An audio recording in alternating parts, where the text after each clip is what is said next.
வணக்கம். Big topic with Karthik Mayakumar. இன்னைக்கு நம்ம ஷோவில் இலங்கையோட இப்போதைய நிலைமையை பற்றி தான் ரொம்ப டீட்டெயிலாக பேச போகிற நிகழ்ச்சிகளை போகலாம்.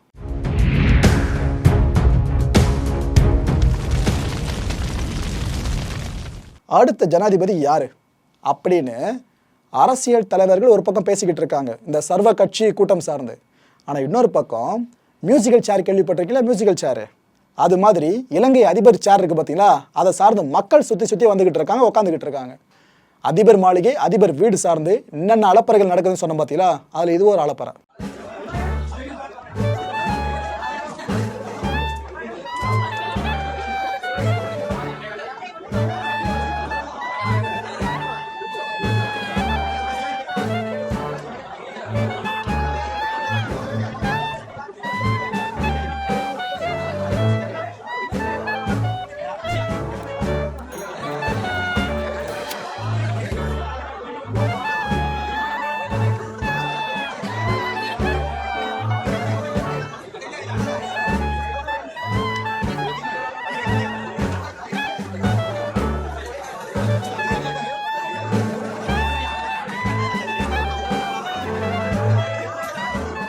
இந்த போராட்டக்காரர்களை கட்டுப்படுத்துகிற தார்மீகமான கடமை போலீஸ் அஃபிஷியல்ஸ்க்கு இருக்குது, பாதுகாப்பு படையினர் இருக்குது. ஆனால் கோத்தபய மீதான அதிருப்தி போலீஸ் அஃபிஷியல்ஸ்க்கு எந்த அளவாக இருக்குன்னு இப்போ ஒரு வீடியோ மூலமாக தெரிய வந்திருக்குங்க. அதில் பார்த்தீங்கன்னா ஒரு போலீஸ் ஆஃபீஸர் டூ வீலர் அப்படியே ஸ்பீடாக வராப்பில், போராட்ட காலத்தை தாண்டி வராப்பில் வந்துட்டு தட வண்டியை நிறுத்திட்டு போட்டு இந்த ஹெல்மெட்டு கீழே விடுதுங்க. அவர் நடக்கிறப்ப அதையும் பொருட்படுத்தாமல் ரெண்டு கையும் உயர்த்தி போராட்டத்துக்கு ஆதரவு தெரிவிக்கிறார். கோத்தபய மீதான தன்னோட அதிருப்தியை பதிவு பண்ணியிருக்காரு.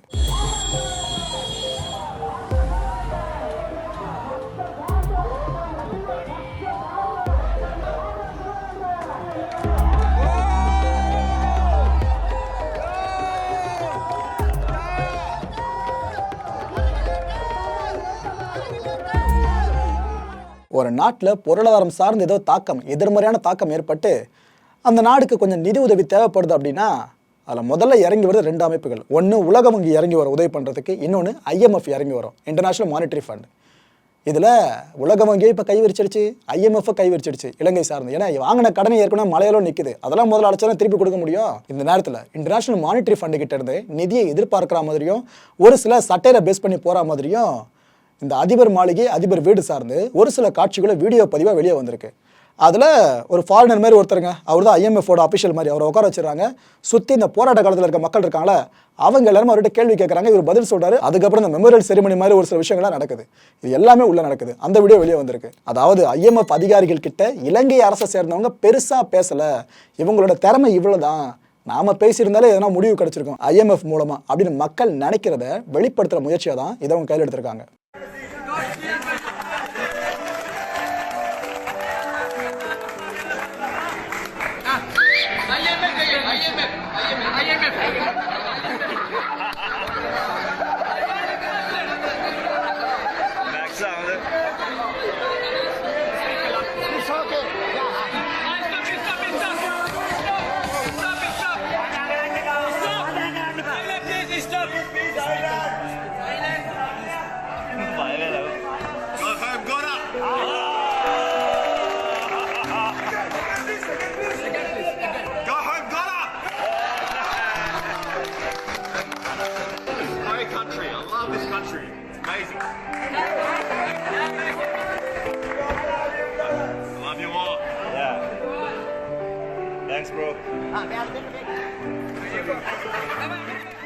இப்போ நம்ம மனசில் இருக்க மிக பிரதான கேள்வியே கோத்தபய எங்கே, எப்படி எஸ்கேப் ஆனார்? இதுதான். இதில் ஒரு சாரார் சொல்கிறது பார்த்தீங்கன்னா, இந்த கொழும்பு போர்ட் இருக்குல்லப்பா, அங்கே இருந்த கப்பலில் பண மூட்டையோட கோத்தபய எஸ்கேப் ஆகிட்டாரு அப்படின்றாங்க. அதை நிரூபிப்பதற்கான எந்த ஒரு வலுவான ஆதாரம் இப்போ இருக்கே இல்லை. ஓகேவா, ஜஸ்ட் சந்தேக கூட்டுற மட்டும் தான் போயிட்டுருக்கு. இன்னொரு தரப்பு என்ன சொல்கிறாங்கன்னா, இந்த கொழும்புல இருந்து ஒரு தனி விமானம் மூலமாக கோத்தபய வேற ஏதோ நாடுக்கு எஸ்கேப் ஆகிட்டாரு இப்படின்றாங்க. இதை நிரூபிப்பதற்கான ஆதாரமும் நம்மகிட்ட வலுவாக கிடையாது. இது எல்லாம் தாண்டி இப்போ மூணாவது புதிய தகவல் கிடச்சிருக்குங்க. ஏன்னா பொதுமக்கள்லாம் அதிபர் மாளிகைக்குள்ள நுழைஞ்சு என்னவோ பண்ணிட்டு இருக்கான்னு சொன்ன பார்த்தீங்களா, இதை சார்ந்து தான் இந்த ஒரு தகவல் வெளியே வந்திருக்கு. அதாவது அதிபர் மாளிகைக்குள்ள ரகசிய அறைகள் இந்த பேஸ்மெண்ட் சார்ந்து நிறைய இருக்கான். இதுல ஒரு பர்டிகுலர் போர்ஷன்ல லிஃப்ட் வசதி செஞ்சிருக்காங்களாம். ஸோ பதுங்கக்கூடியில லிஃப்ட் இருக்கு அப்படின்னா இதோட நீட்சி வேற எங்கேயோ போய் முடியணும். ஸோ இதை பயன்படுத்தி ராணுவ அதிகாரிகள் உதவியோடு தான் கோத்தபய ராஜபக்ஷ வெளியே எஸ்கேப் ஆயிருக்கணும் அப்படின்னு சொல்றாங்க. ஸோ பதுங்குக்குழி, கோத்தபாய எஸ்கேப், இது ரெண்டுத்தையும் தொடர்பு படுத்தி சொல்கிறாங்கன்னா புதிய புயல் ஒன்று கிளம்பி இருக்குன்னு தான் அர்த்தம். சரி, ஓகே. இந்த மெரினா புரட்சி யாருமே மறந்துருக்க மாட்டோம். உலகம் முழுக்கவே தமிழர்களோட ஒற்றுமையை பறைசாற்றின முயற்சி. அப்போ நாம் எல்லாம் நம்மளை நினச்ச பெருமைப்பட்ட ஒரு விஷயம் என்னென்னு பார்த்தீங்கன்னா, நிறைய குப்பைகள் அங்கே சேர்ந்துச்சு. அந்த குப்பைகள் எல்லாத்தையும் போராட்டத்தில் ஈடுபட்டிருந்த வாலண்டியர்ஸ் நாம எல்லாம் க்ளீன் பண்ணோம். உலகம் முழுக்க இதை பற்றி எல்லாம் பெருசாக பேசினாங்க. பார்த்தீங்களாப்பா, இளைய தலைமுறை எவ்வளோ பொறுப்பாக இருக்குன்னு எல்லாருமே பெருசாக பேசினாங்க. இப்போ அதே மாதிரி ஒரு பேர் தான் இலங்கையை சேர்ந்த இளைஞர்களுக்கும் கிடச்சிக்கிட்டு இருக்கு. இப்போ நீங்கள் பார்க்குறீங்களேங்க, இந்த ஃபோட்டோஸ்லாம் என்னென்னா, அந்த அதிபர் மாளிகை, அதிபர் வீடு சார்ந்து மக்கள் போராட்டத்தில் ஈடுபட்டிருக்க இந்த நேரத்தில் குப்பைகள் அப்படின்றது தவிர்க்க முடியாத ஒன்று. கண்டிப்பாக அங்கே மலை மாதிரி சேரதான் செய்யும். அந்த குப்பைகளையும் கழிவுப் பொருட்களையும் நமக்கு என்ன அப்படின்னு விட்டுட்டு போகாமல் எல்லாத்தையும் பெருக்கி க்ளீன் பண்ணியிருக்காங்க. எல்லாத்தையும் கவரில் அதுன்னு போட்டு சுற்றி ஒரு இடத்துல ஒதுக்கி வச்சுருக்காங்க.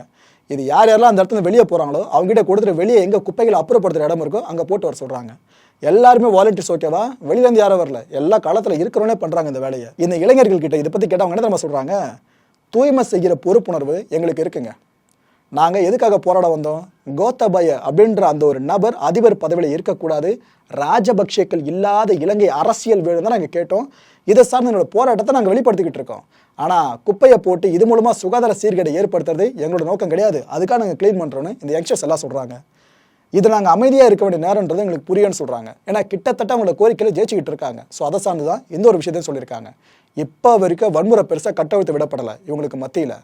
ஆனால் இதுக்கப்புறம் அரசியல் சதுரங்கம் வேற மாதிரி மாறிச்சுன்னா சமூக விரோதிகள் என்ட்ரி இதுக்குள்ளே இருக்குன்னு சொல்லுவாங்க போல இருக்கு. பார்க்கலாம் அதையும். போப் பிரான்சிஸ் அவர்கள் தன்னோட மனக்கவலையை இப்போ பதிவு பண்ணியிருக்காரு. இலங்கை அரசியல் தலைவர்கள்கிட்ட ஒரு கோரிக்கை முன் வச்சிருக்காரு. என்ன சொல்றாப்புலன்னா, சிக்கலில் இருந்து மக்களை இலங்கை அரசியல்வாதிகள் காத்தே ஆகணும். மக்களோட துயரில் என்னையும் நான் இணைச்சிக்கிறேன், ஏழைகளோட அழுக்குறலை புறக்கணிக்க வேணாம்னு சொல்லியிருக்காரு. என்ன ரொம்ப ரொம்ப பாதித்த வரின்னு பார்த்தீங்கன்னா அவர் சொன்னதில் இந்த 3வது வரி தாங்க. ஏன்னா இலங்கையில் போராடிட்டு இருக்கவங்கலாம் நல்லா பணம் படைச்சவங்க, செல்வாக்கு மிகுந்தவங்க அதெல்லாம் கிடையாது. ஒரு நாளைக்கு 3 வேளை கிடைக்கலாம் கூட பரவாயில்ல, ஒரு 2 வேளை சோறு கிடைக்காதா அப்படின்ற இயக்கத்தில் இருக்கிற மக்கள் தான் பெரும்பான்மை. அவங்க தான் அந்த 2 வேளை சோறு ஒரு வேளையே கிடைக்க மாட்டுது, ஒரு 3 நாளைக்கு ஒரு வேளை சோறும் கிடைக்க மாட்டேதுன்ற கவலையில் தான் மக்கள் இதில் போராடிக்கிட்டு இருக்காங்க. ஸோ அதனால தான் ஏழைகளோட அழுகுறல்னு போப் பிரான்சிஸ் அவர்கள் இங்கே மென்ஷன் பண்ணியிருக்காரு. என்ன பாதித்த வரி இது? அரசியல் தலைவர்கள் மக்களோட கூக்குரலை கேட்டு ரியாக்ட் பண்ணுங்க, அவங்கள காக்க போராடுங்கன்னு இவர் திரும்ப திரும்ப சொல்லியிருக்காருங்க. நல்ல ஒரு விஷயம் தான் இது. ஏன்னா இந்த நேரத்தில் உலக நாடுகள்லாம், அதுவும் உலக நாடுகளோட மத அமைப்புகள்லாம் இலங்கை மக்களுக்கு ஆதரவாக நிற்கிறாங்கன்னா அது பெரிய விஷயம். இந்த நேரத்தில் தேவைப்படுது. அடுத்தபடியாக அமெரிக்கா. எந்த நாட்டில் பிரச்சனை வந்தாலும் நாட்டாமா பண்ணுறதுக்கு நம்மளால் உள்ளே வந்துடுவார்ல, அட்டண்டன்ஸ் அப்படின்றது கேட்காமே போட்டுருவார்ல, இங்கேயும் போட்டிருக்காப்புல. என்ன சொல்லுது அமெரிக்கா அப்படின்னு பார்த்தீங்கன்னா, இலங்கையோடு நாங்கள் துணை நிற்கிறோம் அப்படின்னு வழக்கமான எல்லா நாடுகளும் சொல்கிறோம். அதே டெம்ப்ளேட் வார்த்தைகளை சொல்லியிருக்காங்க. நிலைமைகளை உன்னிப்பாக நாங்கள் கவனிச்சுக்கிட்டு இருக்கோம், அமைதியான முறையில் ஆட்சி மாற்றம் நடக்கணும்னு கேட்டிருக்காங்க. ஸோ ஆட்சி மாற்றம் நடக்கிறது கன்ஃபார்ம் ஆயிடுச்சு, அது அமைதியாக இருக்கணும்னு கேட்டுக்கிறாங்க. இதுக்கப்புறம் தான் போப் பிரான்சிஸ் அவர்கள் யாரை டார்கெட் பண்ணி சொன்னாரோ அதே நபர்களை அமெரிக்கா குறி வச்சு சொல்லுது.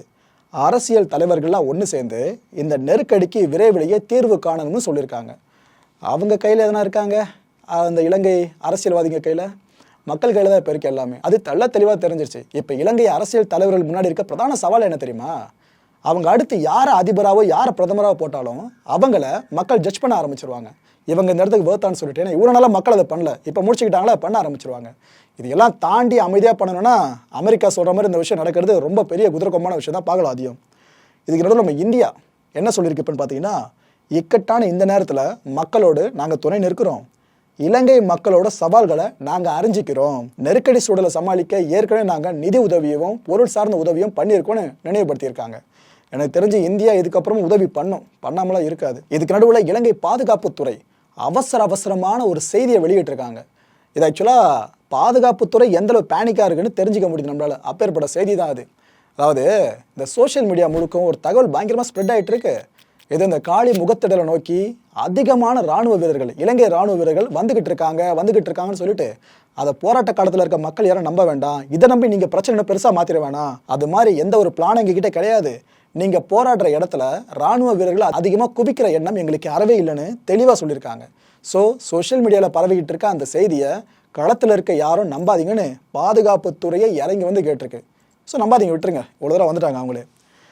பாருங்க இந்த ஃபோட்டோ எவ்வளோ ஜாலியாக இருக்காங்கன்னு சொல்லிட்டு.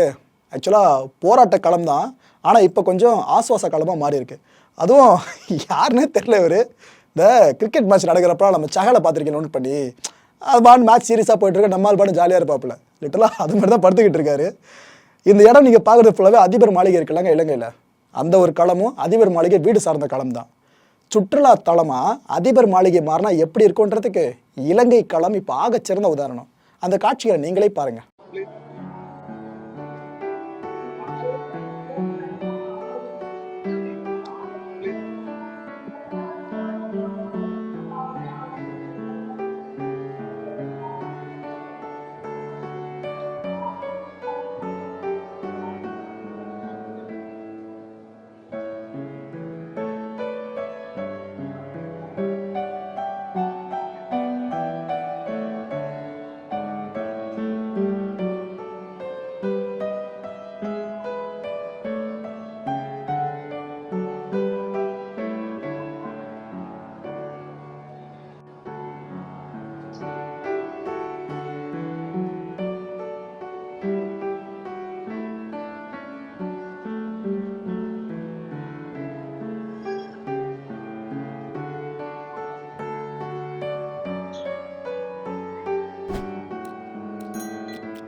They joined your protest?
இந்த போராட்ட காலத்திலேயே மக்கள் சமைச்சு சாப்பிட்றதையும் அங்கங்கே பார்க்க முடிஞ்சிட்டு இருக்குங்க. அவங்களே பொருட்களை வாங்கி எடுத்துகிட்டு வந்து க்ளீனாக சமைச்சு அது எல்லாருக்கும் டிஸ்ட்ரிபியூட்டும் பண்ணுறாங்க, எல்லாம் ஒன்றா அமர்ந்து சாப்பிடவும் செய்கிறாங்க.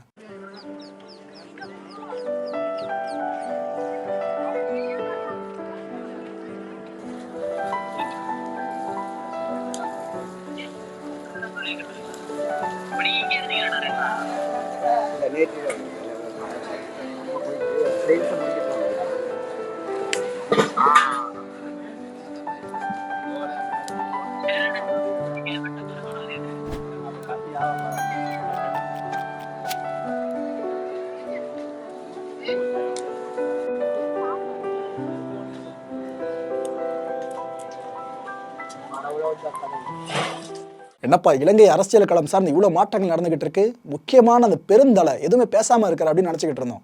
வேற யாரும் இல்லை, இலங்கையோட முன்னாள் அதிபர் மைத்ரிபால சிறிசேனா இருக்கார்ல, அவர் தான். அவர் உடனடியாக ஒரு லிஸ்ட்டை போட்டாருங்க. ஏன்னா இந்த நேரத்தில் அவர் எதை பேசினாலும் இலங்கை மக்கள் கூர்ந்து கவனிப்பாங்க. ஸோ அதனாலேயே ஒரு லிஸ்ட்டே போட்டிருக்காப்புல, சின்னதாக ஒரு ஸ்டேட்மெண்ட்டாக விடாமல் 10 யோசனைகள் கொடுத்துருக்காரு. அதாவது இப்போ என்னென்ன செய்யணும் அரசு, புதிய அரசு அமைஞ்சதுக்கு அப்புறம் என்னென்ன செய்யணும், அது இதுன்னு பல விஷயங்களை உள்ளடக்கினதான் அந்த 10 யோசனைகளும். அது என்னன்னு நீங்களே பாருங்க. ஜனாதிபதியும் பிரதமரும் உடனடியாக பதவி விலக வேண்டும். ஜனாதிபதி நியமிக்கப்படும் வரை சபாநாயகர் தற்காலிக ஜனாதிபதியாக நியமிக்கப்பட வேண்டும். உத்தேச சர்வ கட்சி இடைக்கால அரசாங்கத்தை நிறுவுவதற்கு அனைத்து அரசியல் கட்சிகளின் தலைவர்களை கொண்ட தலைமைத்துவ சபை நிறுவப்பட வேண்டும்.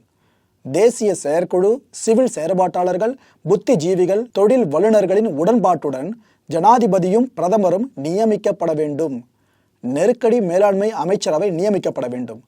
நெருக்கடி மேலாண்மை அமைச்சரவையில் அந்தந்த அமைச்சகங்களின் கீழ் அறிஞர்கள், தொழில் வல்லுநர்கள், சிவில் ஆர்வலர்களை கொண்ட தேசிய ஆலோசனை குழு அமைக்கப்பட வேண்டும். நெருக்கடியை நிர்வகிப்பதற்கு பொருளாதாரம், உணவு பாதுகாப்பு, அத்தியாவசிய தேவைகள், சமூக நலன், சமூக பாதுகாப்பு திட்டம், சமூக அரசியல் சீர்திருத்தம் அணுகுமுறைகளை இலக்காக கொண்ட ஒருங்கிணைந்த மேலாண்மை திட்டத்தை உடனடியாக செயல்படுத்த வேண்டும். 19வது அரசியலமைப்பு திருத்தம் தாமதமின்றி தேவையான உகந்த திருத்தத்துடன் மீண்டும் நிறைவேற்றப்பட வேண்டும். நெருக்கடிக்கு முன்னரான நிலைக்கு நாடு திரும்பியவுடன் தேர்தலை நடத்தி புதிய அரசாங்கத்தை நியமிக்கும் ஜனநாயக உரிமையை மக்களுக்கு வழங்க வேண்டும். இலங்கை தேசத்தை கட்டி எழுப்புவதற்கும் இலங்கையை வளர்ந்த நாடாக மாற்றுவதற்கும் தேவையான சட்ட மற்றும் அரசியலமைப்பு அடிப்படைகளை உருவாக்குவதற்கும் சமூக அரசியல் சீர்திருத்தங்களை நடைமுறைப்படுத்த தேவையான கட்டமைப்பு மாற்றங்களை செய்வதற்கும் புதிய அரசியலமைப்பு உருவாக்கம் என்பது புதிய அரசாங்கத்தின் முதல் நடவடிக்கையாக இருக்க வேண்டும். இந்த 10 யோசனைகள்ல ஏதாவது ஒன்னாச்சும் வேர்த்தா இருக்குன்னு மக்கள் நீங்க நம்புறீங்களா? சரி, ஓகே. அடுத்தபடியா இலங்கை கிரிக்கெட் அணியோட முன்னாள் வீரர் ஜாம்பவானே சொல்லாங்க சனத் ஜெயசூர்யா அவர்களும் ஒரு சில விஷயங்களை சொல்லியிருக்கிற அதிக மக்கள் காதுகளை போட்டுடுறேன். தொடக்க முதலே நான் போராட்டக்காரங்களோட பக்கம் தான் நிற்கிறேன், நான் அரசியல்வாதிங்க பக்கம் நிற்கல. அரசியல் தலைவர்கள் ரொம்ப சீக்கிரமாக எல்லாம் சார்ந்து முடிவெடுக்கணும். நிலையான அரசு அமைஞ்ச பிற்பாடு இந்தியாவும் இன்டர்நேஷ்னல் மானிட்டரி ஃபண்டும் இலங்கைக்கு உதவும் அப்படின்ற நம்பிக்கை எனக்கு இருக்குன்னு சொல்லியிருக்காரு. கடைசியாக சொன்னதா அல்டிமேட்டு எல்லா இந்தியர்களும் பெருமைப்பட வேண்டிய விஷயம், நெருக்கடியோட ஆரம்பத்தில் இருந்து இந்தியா தான் இலங்கைக்கு அதில் உதவி பண்ணுச்சு அப்படின்ற விஷயத்தை ஓப்பனாக சொல்லியிருக்காருங்க. ஒரு சிலர் சொல்லுவாங்களே, நீங்கள் யாருக்குப்பா உதவி பண்ணியிருக்கேன்னு சொல்லிட்டு நம்ம நாட்டை சீண்டணும் அப்படின்றதுக்காகவே. அவங்களுக்குலாம் இது நல்ல பதிவு புரிஞ்சிருக்க நம்பர் எல்லாருக்கும். ஓகே, இந்த கண்டென்ட்டை பொறுத்த வரைக்கும் நாம் சிந்திக்க வேண்டிய முக்கியமான ஒரு சில விஷயங்கள் என்னென்ன அதை பற்றி பார்த்தலாம். இதில் மொதல் விஷயம், இராணுவத்தினர் அல்லாத அரசமைப்பு தான் இலங்கைக்கு இப்போ அவசியம். ஏன்னா ஆல்ரெடி அந்த தப்பம் பண்ணியிருக்காங்க. இலங்கை அரசில் முக்கியமான பொறுப்பில் இருக்க நபர்கள் எடுத்துக்கிட்டிங்கன்னா அவங்க முன்னாள் ராணுவ வீரர்களாக இருப்பாங்க. அவ்வளோ ஏன் கோத்தபய ராஜபக்ஷ யார் டிஃபென்ஸ் மினிஸ்டர் இருந்த ஒரு காலகட்டத்தில் பிரதான ராணுவ வீரராக இருந்தவர். ஆனால் அவர் தான் நாட்டோட அதிபராக இருக்காரு. அதிபரே இந்த நிலைமை. அப்போ கீழே இருக்க ஒவ்வொருத்தர் நிலைமை யோசிச்சு பாருங்க. அமைச்சர்கள் இருக்காங்கன்னா அவங்களை செக்ரட்டரிஸ் முதற்கொண்டு அங்கங்கே பார்த்தீங்கன்னா ராணுவத்தை சேர்ந்த முன்னாள் வீரர்கள் இருந்திருக்காங்க. பொருளாதாரத்தில் தான் இப்போ இலங்கை பெருசாக அடி வாங்கியிருக்குங்க. அப்போ அதை பற்றி சிந்திக்க தெரிஞ்சவங்க அந்த இடத்துல இருந்ததான் அழகு. அதை விட்டு முன்னாள் ராணுவ வீரர்களை கூட்டது வச்சா எப்படி இருக்கும்? இந்த தப்பு திரும்ப இலங்கை அரசு சார்ந்து நடந்துச்சுன்னா அது பெரிய தலைவலிங்க. இதுக்கப்புறம் பண்ணாமல் இருந்தால் நல்லது. ரெண்டாவது சிந்திக்க வேண்டிய விஷயம், பொருளாதார அறிவு நல்லா இருக்குது பார்த்தீங்களா, அவங்கள கூட்டு வந்து அதிகாரத்தை கொடுத்து அவங்கள ஆட்சி பண்ண வச்சு அழகு பார்க்கணும். ஏன்னா ஒரு நாட்டு மக்கள் நிம்மதியாக வாடணும் அப்படின்னா அந்த நாட்டோட பொருளாதார ஸ்திரத்தன்மையை கரெக்டாக கொண்டு போகணும். அதில் கொஞ்சம் இம்மி பசங்கினாலும் நாளைக்கு வேற ஒரு நாடு கூட இலங்கை மாதிரி மாறலாம். ஸோ அதுக்கு தான் சொல்கிறேன், பொருளாதார அறிவு இருக்கிறவங்களுக்கு அப்பேற்பட்ட பொறுப்புகளை கொடுத்து அழகு பார்க்கறது நல்லது. இளைஞர்கள்கிட்ட யோசனை கேட்கலாம், தப்பே இல்லை. ஏன்னா இலங்கையில் வாழ்ந்துக்கிட்டு இருக்க இளைஞர்களோட சக்தியின் மூலமாக மட்டும்தான் இப்பேற்பட்ட வெற்றி அவங்களுக்கு கிடைச்சிருக்கு. அவங்க யார் யாரெல்லாம் களை எடுக்கணும்னு நினச்சாங்களோ அரசியலில் களை எடுக்க ஆரம்பிச்சிட்டாங்க. அப்பேற்பட்ட இளைஞர்களுக்கு யோசிப்பு திறன்றது மேலே தான் இருக்கும். அதில் மாற்று கருத்தில் எல்லாம் படித்த பசங்க படித்த பொண்ணுங்க அவங்க கிட்ட போயிட்டு இந்த இலங்கை அரசியல்வாதிகள் போயிட்டு அடுத்து என்ன பண்ணலாம், என்ன சேஞ்ச் வர கொண்டு வந்தால் நல்லா இருக்கும்னு சஜஷன் கேட்கலாம், தப்பே கிடையாதுங்க. அதாவது ஒரு விஷயம் சார்ந்து 10 மூளை யோசிக்கிறதுக்கும் அதே ஒரு விஷயம் சார்ந்து 1,00,000 மூளை யோசிக்கிறதுக்கு வித்தியாசம் இருக்குது. இதில் பேஸ் பண்ணி நம்ம ஒரு முடிவு எடுத்தோம்னா கரெக்டாக இருக்க இம்மி பசங்காமல் இருக்கும். அதுக்காகவே கேட்கலாம். இதுக்கு அடுத்தபடியாக முக்கியமான ஒரு விஷயத்தை இலங்கை அரசு பண்ணால் நல்லாயிருக்கும். சர்வதேச நாடுகள், சர்வதேச நிதியியல் அமைப்புகளோட உதவியை பெறணும் அப்படின்னா என்னென்னலாம் இலங்கை இதுக்கப்புறம் பண்ணணும், இது அவங்களே வாலண்டியராக கேட்டாங்கன்னா அவங்க என்ன சஜஷன் கொடுத்தாங்கன்னா இதை இவங்க ஃபுல்ஃபில் பண்ணுறதுக்கு ஈஸியாக இருக்கும். அதிகப்படியாக கடன் இது பின்னாடி கிடைக்கிறதுக்கு வாய்ப்பு ஏற்படும். அதை இலங்கை அரசு பண்ணால் நல்லா இருக்கிறதுக்கப்புறம். இல்லை கடைசியான சிந்திக்க வேண்டிய விஷயம் என்னென்னு பார்த்தீங்கன்னா, அதுவும் குறிப்பாக இலங்கை மக்கள் மனசில் வச்சிக்க வேண்டிய விஷயம் என்னென்னு பார்த்தீங்கன்னா, இதுக்கப்புறமும் ராஜபக்சேக்களை நம்பாமல் இருக்கணும். அடுத்த நிகழ்ச்சியை சந்திக்கலாம். நன்றி, வணக்கம். வணக்கம் நேயர்களே, நம்மளோட மாயம் டிவி யூடியூப் சேனலை யாராவது சப்ஸ்கிரைப் பண்ண விரும்புனீங்கன்னா கீழே இருக்க கமெண்ட் பாக்ஸில் ஃபர்ஸ்ட் கமெண்ட்டாக போட்டு பின் பண்ணியிருக்க லிங்கை அதை கிளிக் பண்ணி நம்மளோட புது சேனலையும் சப்ஸ்கிரைப் பண்ணுங்கள்.